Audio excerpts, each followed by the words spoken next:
Hello বন্ধুরা, আজ আমি এই যে সজনে ফুলের ঝাল করব। এর জন্য এরকম ছোটো ছোটো করে আলু কুটে নিয়েছি, এরকম করে সিমটা কুটে নিয়েছি। এবার বড়িটা আমি ভেজে নিই।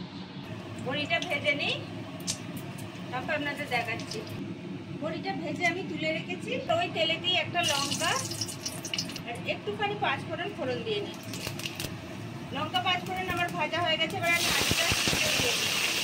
আলুটা একটু ভাজা হোক, তারপর আপনাদের আবার দেখা।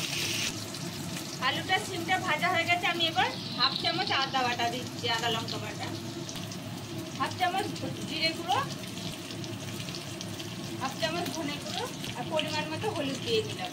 এবার আমি এতে পরিমাণ মতো নুনও দিয়ে নিলাম। এবার আমি এটা ফুলগুলো দিয়ে দিচ্ছি। ফুলগুলো এর সঙ্গে একটু নেড়ে ভেজে নেবো।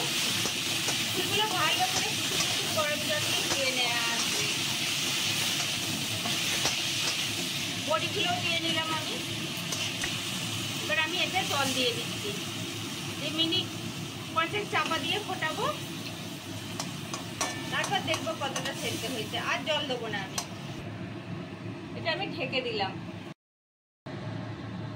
এবার আমি এটা খুলে দেখে নিচ্ছি।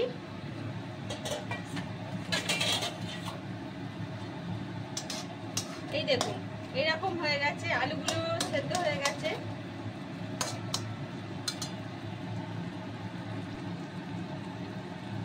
এবার আমি 2-4 দানা চিনি দিয়ে দিচ্ছি।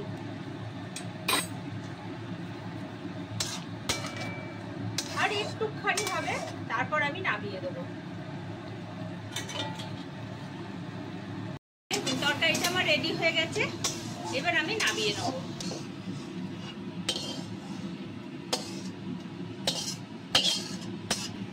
যদি এরকম ফুলের ঝাল আপনাদের দেখতে ভালো লাগে, তাহলে একটা লাইক করবেন, শেয়ার করবেন, কমেন্ট করবেন আর সবাই মিলে সাবস্ক্রাইব